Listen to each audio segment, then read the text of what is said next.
요한계시록 17장 1절로 5절까지의 말씀 우리 다 같이 한 목소리로 합독하겠습니다.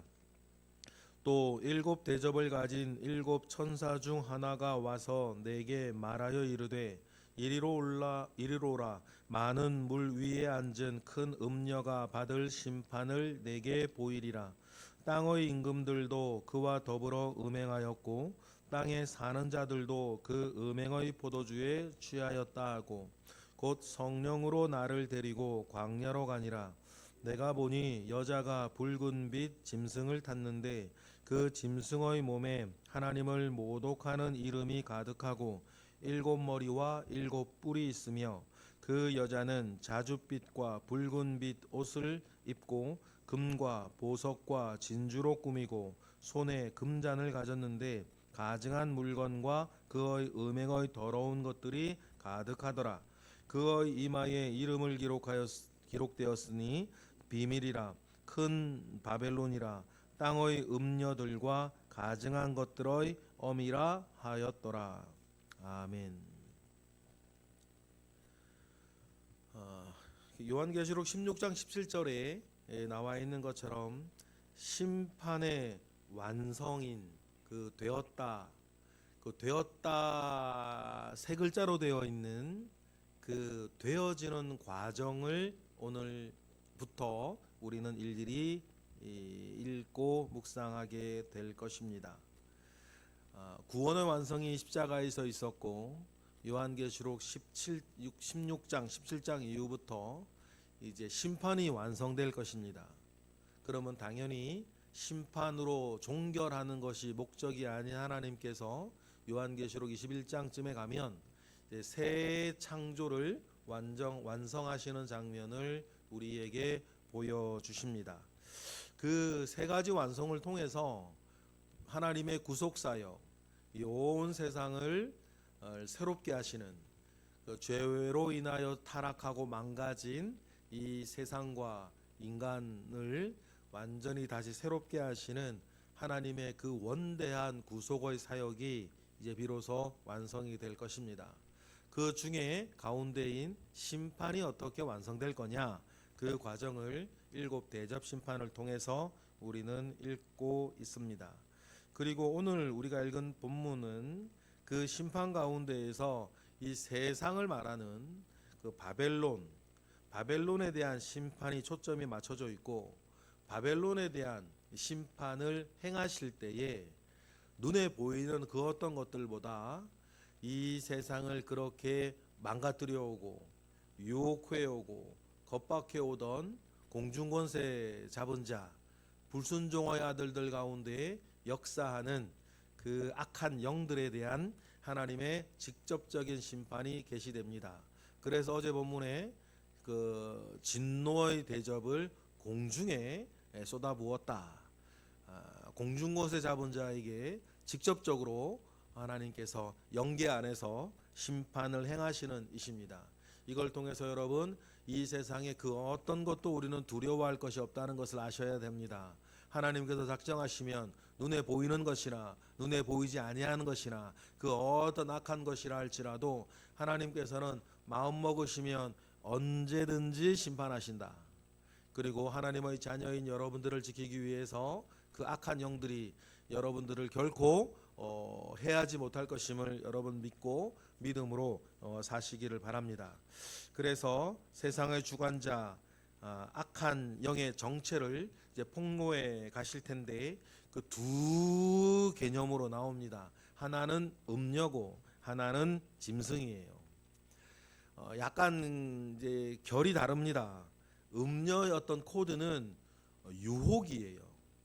유혹을 통해서 이 세상 사람들을 쾌락을 주면서 악한 길로, 음행의 길로, 하나님을 배신하고 대적하는 길로 여러분 사람들을 빠뜨리고 하나님과 멀어지게 만드는 그것이 음녀이고, 또한 존재가 있죠. 짐승입니다. 짐승은 음료와는 목표는 같은데 짐승은 좀 방식이 달라요. 짐승은 그래 핍박하고 그래 공포를 심어주어서 하나님을 떠나게 하고 하나님께 나아가지 못하게 하는 그 코드입니다. 지금도 마찬가지입니다. 믿는 이들을 믿음에서부터 타락시키고 하나님으로부터 멀어지게 만드는 믿지 않는 자들도 마찬가지 음녀의 유혹과 짐승의 핍박이 있다. 유혹을 통해서 쾌락 가운데 하나님으로부터 멀어지게 하고 핍박으로 겁을 주고 공포를 주어서 하나님께 감히 다가서지 못하게 하는 그 두 가지 코드는 예로부터 지금까지 믿느니라 믿지 않느니라 이 사탄이 이 사람들을 하나님으로부터 멀어지게 하고 하나님께 나아가게 하지 못하게 하는 두 가지 무기다라고 하는 것을 우리는 여러분 기억해야 될 것입니다. 이 제가 지금 짧게 드렸지만 이 말씀을 여러분 잘 깨달으시고 주변에 일어나는 일들을 이러한 관점에서 한번 쳐다보시는 것도 여러분 우리가 영적인 세계를 알고 영안을 열어가는 데에 매우 중요한 코드예요. 그래 제가 가끔 말씀을 드리지만 그래야 사람을 상대하지 않고 사건을 상대하지 않고 진짜 이 모든 것들을 조장하는 악한 세력을 우리는 바라보고 멸하고 상대할 수 있다. 주님도 말씀하셨던 것처럼 먼저 강한 자를 결박해야 되는 거 아닙니까? 여러분 함부로 사람 상대할 필요 없습니다. 사건 상대할 필요 없어요. 먼저 강한 자를 결박해야 될 것 아닙니까? 그 강한 자를 결박하는 가장 중요한 방식도 주님 말씀하셨어요. 기도와 금식이라고 하셨어요. 이 부분들을 명심하시고 여러분 먼저 강한 자를 결박하여서 여러분들을 마음에 가지고 있는 선한 그리고 온전한 믿음의 것들을 잘 펼쳐나가고 순탄하게 펼쳐나가게 되시기를 바랍니다. 같은 맥락에서 하나님 이제 그 악한 그 영적인 존재였던 음녀가 받을 심판을 너에게 보일 것이다 라고 천사를 통해서 요한에게 알려주시는 장면이 1절입니다. 우리 1절 읽어보겠습니다. 시작. 또 일곱 대접을 가진 일곱 천사 중 하나가 와서 내게 말하여 이르되 이리로 오라. 많은 물 위에 앉은 큰 음녀가 받을 심판을 내게 보이리라. 그 음녀를 심판하시는 장면이 이렇게 나와 있어요. 그럼 우리가 또 여기서 한 번 더 생각해야 되는 게 요한계시록의 일곱 대접 심판 그것이 지금 우리 가운데 실행이 되었냐 안 되었냐는 거예요. 아직 실행이 되지 않은 것이죠. 그러면 여러분 우리가 사람들 속에 암약하고 있는 이 음녀의 실체를 우리가 알고 있어야 된다는 거예요. 사람을 유혹에 빠뜨리고 유혹하기 위해서 쾌락을 던져주면서 각종 여러분 중독과 범죄와 여러 악한 일들을 사람들로 하여금 조장하게 만들어 나가는 여러분 음녀의 존재를 우리는 늘 기억하고 살아야 된다. 그런데 그가 영원할 건 아니고 오늘 우리 읽은 것처럼 하나님께서 음녀를 심판하시는 그 때가 있다는 것을 여러분 우리는 기억하는 것입니다. 음녀의 그 손바닥 위에서 각종 쾌락 속에 빠져서 각종 죄악을 일삼고 있는 그 흥청망청의 사람들을 여러분 우리는 알고 있는 것 아닙니까? 흥청망청의 사람들을 2절처럼 표현하는 거예요. 2절 읽어보겠습니다. 시작. 땅의 임금들도 그와 더불어 음행하였고 땅에 사는 자들도 그 음행의 포도주에 취하였다. 이 말인 거예요. 이 땅의 권세자들이나 육적인 인간들 땅에 사는 자들도 그 음행의 포도주에 취하여 음행을 하였다. 이것이 여러 음행이 여러 결과적으로는 이 음행의 종착지는 우상숭배인 거예요. 여기서의 우상이 여러분 비단 부처뿐이겠습니까? 종교화되어 있는 우상도 있고 종교화되어 있지 않는 우상도 있는 거 아니에요. 종교화되어 있지 않은 우상에서 우상 중에는 여러분 돈도 있는 거고 여러분 마약 중독자한테는요 마약이 우상인 거예요. 도박 중독자한테는 여러분 도박이 우상인 겁니다. 돈이면 무엇이든지 할 수 있는 사람은요, 돈이 우상인 거예요. 근데 그 모든 우상에게 취하여져서 여러분 사는 그것을 주님은 뭐라 그러셨냐면 우상 숭배, 계시록의 표현으로 음행이라 그러는 거예요. 그러면 여러분 우리가 음녀의 유혹 가운데 그가 주는 그 쾌락 말이에요. 돈이 주는 쾌락, 도박이 주는 쾌락, 뭐 마약이 주는 쾌락, 또 다른 이종교가 주는 종교적 쾌락이라는 것도 저급한 것서부터 고상한 것까지 얼마나 스펙트럼이 다양합니까? 그 모든 것으로 하나님 아버지 앞에 있어야 할 이 피조물된 인간들이 하나님 앞에 있지 못하고 하나님을 섬기지 못하고 하나님을 알지 못하게 만들며 이 땅의 쾌락에 취해 살아가게 만들어서 하나님과는 상관없이 하나님과는 멀리 이 살게 만들어 나아가는 영적 존재가 있다. 음녀라 부른다. 그거를.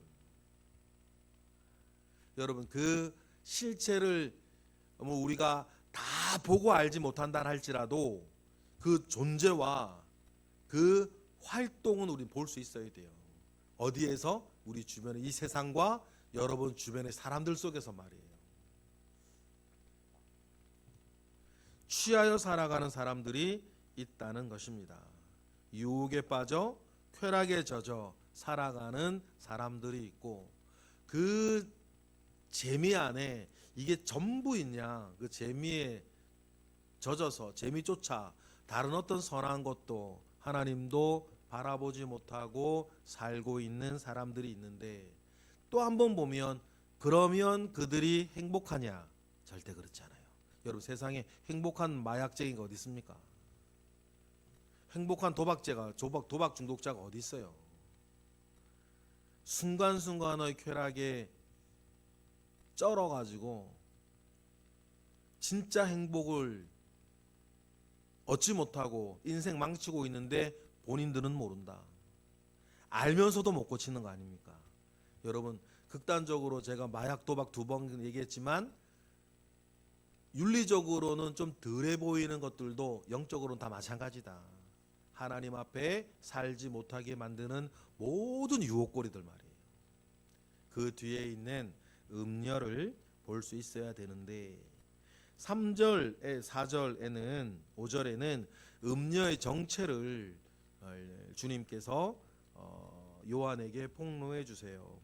폭로하기 위해 광야로 데려가십니다. 3절입니다. 시작. 곧 성령으로 나를 데리고 광야로 가니라. 내가 보니 여자가 붉은 빛 짐승을 탔는데 그 짐승의 몸에 하나님을 모독하는 이름들이 가득하고 7머리와 10뿔이 있다. 이렇게 소개를 합니다.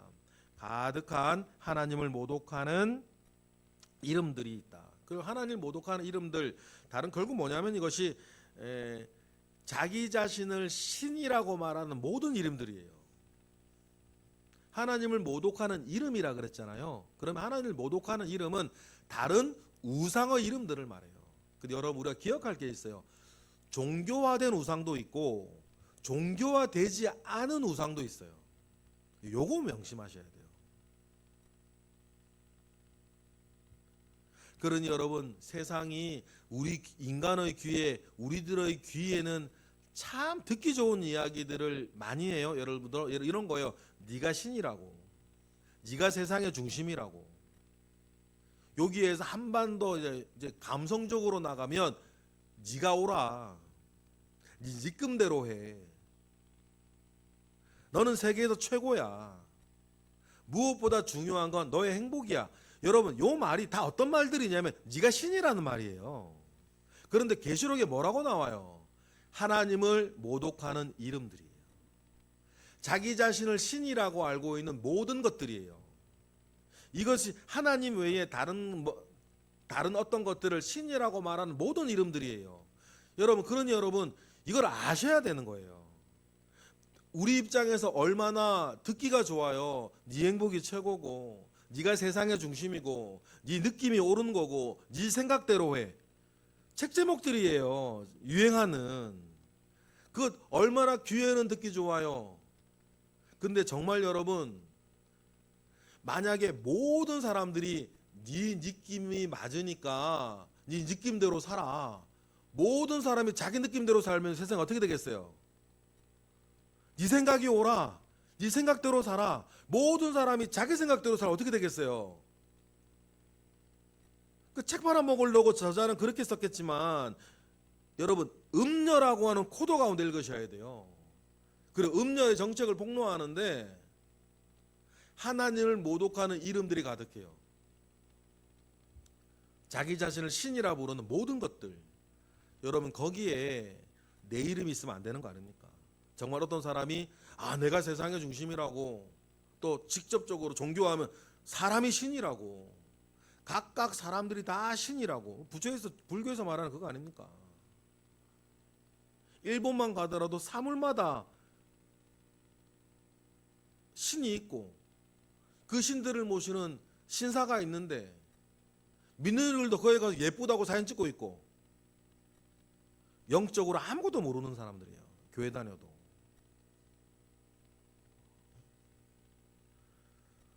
그 음녀들을 말하는 거죠. 그 음녀들을 말해요. 근데 그 음녀가 7머리와 10뿔이 있대요. 두 가지 측면인데, 하나님 흉내내는 거고 이거. 그리고 이 음녀의 활동에 많은 악한 이들의 연합이 있다는 것을 우리는 알 수 있어요. 권세를 가지고 있는 거 아닙니까? 그래서 공중권세 잡은 자, 이렇게 얘기를 하면서 공중의 권세를 잡은 자로서 이 계시록의 심판 전까지는 사람들 속에서, 이 세상에서 그 권세를 행하는 이 음녀가 있다라고 하는 것을 기억을 해야 할 것입니다. 4절에 그 음녀의 모습이 좀 더 자세하게 나오죠. 4절 시작. 그 여자는 자줏빛과 붉은빛 옷을 입고 금과 보석과 진주로 꾸미고 손에 금잔을 가졌는데 가증한 물건과 그의 음행의 더러운 것들이 가득하더라. 이 땅에서의 부귀영화, 풍부와 사치와 쾌락적 도구들을 가지고 이 사람을 홀리고 살아가고 있는. 그런데 여러분, 결국에는 그렇게 해서 시간만 보내게 만들어요. 쾌락에 젖어가지고. 이것이 막 다 나를 위한 것 같고, 다 내 것 같고, 내 권력 같고, 내 쾌락 같고, 내 힘인 것 같은데, 세상이 요구하는 그것이 더 이상 나에게 없다는 것을 세상이 확인하는 순간 모든 것을 쫓겨나는 거 아닙니까? 그래, 내 것인 줄 알았는데 사표 내고 놔보니까 나하고 그것과는 상관이 없어요. 그들이 원하는 걸 내가 가지고 있을 때 돈이든 젊음이든 미모든 건강이든 막 다 해줄 것처럼 하다가 그들이 원하는 것이 더 이상 나에게 없다는 거 확인되는 순간, 여러분, 들어가지도 못하는 거 아닙니까? 여러분, 이 세상의 생리를 여러분 잘 파악하셔야 돼요. 그래서 내가 먼저 세상을 버리지 않으면 세상이 나를 버릴 때 여러분 어떻게 하실 겁니까? 맞습니까? 내가 먼저 세상을 버리지 못했는데 내가 세상을 버리기 전에 세상이 나를 먼저 버리면 그때 어떻게 하실 거예요? 그러니 우리는 이 계시록의 말씀을 보고 이 세상 속에 살지만 이 세상을 먼저 버린 자로 살아야 된다. 그래야 이 음녀의 유혹과 음녀의 꾀에 우리가 빠져서 각종 가증한 것들에 취해서 한 번밖에 없는 인생을 쾌락에 젖어 허송세월하지 않게 된다라고 하는 것을 우리는 꼭 기억을 해야겠습니다. 그리고 음녀에 대한 소개가 5절에 또 나옵니다. 5절 다 같이 시작. 그의 이마에 이름이 기록되었으니 비밀이라, 큰 바벨론이라, 땅의 음녀들과 가증한 것들의 엄이라 하였더라 되어 있습니다. 이마에 이름이 기록되었다. 우리가 계시록의 맥락 안에 생각하면 소속 뭐 정체성, 666 짐승의표 이런 것들인데 뭐 이런 어떤 그 소속이라는 측면이기도 하고, 또 로마 시대에는 그 장녀들이 어떤 그 호객행위를 할 때 이마에 자기 이름을 쓴 띠를 가지고 이렇게 일반적으로 많이 거리에서 호객행위를 했다 그래요. 이름을 그래서 자기를 이제 드러내고 폭로하는 건데, 그리고 이것은 무슨 의미냐면 내가 이렇게 비참한 여자이라는 뜻이에요. 자기의 비참한 현실을 이렇게 폭로하면서 그 호객행위를 이렇게 그 로마의 장녀들은 그렇게 했다는 기록들이 참 많아요. 그런 것들을 형상화하는 거죠. 그러면서 그 이름이 비밀이래요. 은밀히 모든 것들을 행해 나가는 그 음녀의 그 생리, 큰 바벨론이라, 모든 이 땅에 가증한 것들의 어미라. 그럼 이 땅에 여러분, 이 땅에 모든 가증한 것들이 있을 거예요. 뭐 종교적으로도, 성적으로도, 동성애나 다 마찬가지. 모든 쾌락적인 것에 어미라고 했을 때, 그 이 땅의 모든 가증한 행위들, 윤리적으로나 종교적으로나 그 모든 것들을 낳는 모든 것들의 그 시발점인 그 곳이 이 음녀라고 하는 사실들을 여러분 우리는 기억을 하는 것입니다. 이런 정체가 폭로되어지고 있습니다. 여러분, 눈에 보이는 세상의 이 세상 속에 이 세상의 메시지와 세상의 쾌락과 그 속에 영적인 존재들, 그 영향력들을 보고 결국 하나님을 대적하게 만들어오고 하나님과 상관없이 살게 만들어서 계속 자기의 권세를 유지하고자 하는 이 악한 음녀의 그 세력이 지금도 존재하고 있다. 아직 계시록 전의 시대를 우리 살고 있으니까 그 사실을 명심하시고 여러분 주변에 일어나는 크고 작은 많은 일들 가운데에서도 여러분 요 영적 원리를 기억하고 사는 게 중요하다. 그래야 사람 상대 안 하는 거고 더 큰, 더 강한 자를 결박해 나아가며 여러분들은 살 수 있는 영적인 그리스도인으로 여러분이 효력적으로 살 수 있는 것이다 라고 하는 것들을 여러분이 기억하시기를 바랍니다. 그러니 여러분 아마 어쩌면 우리의 오늘의 삶을 악을 대적하며 살아가는 데 있어서 오늘, 내일, 모레까지의 말씀들이 되게 중요해요.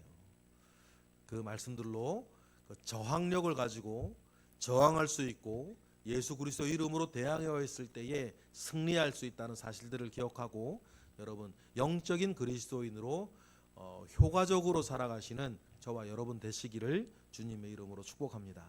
기도하겠습니다. 하나님 감사합니다. 크신 은혜 가운데 우리와 함께 하시고 우리의 영안을 열어주시고 모든 것들이 어떻게 돌아가고 있는지 영적으로 판단하고 대적하고 먼저 강한 자를 결박할 수 있는 능력 있는 그리스도인이 되어 살아가게 하시옵소서. 이 시간 드려지는 1000번째 예물과 드려지는 우리의 기도 가운데 주님 함께 하실 줄 믿고 감사하며 예수 그리스도의 이름으로 기도드렸나이다. 아멘.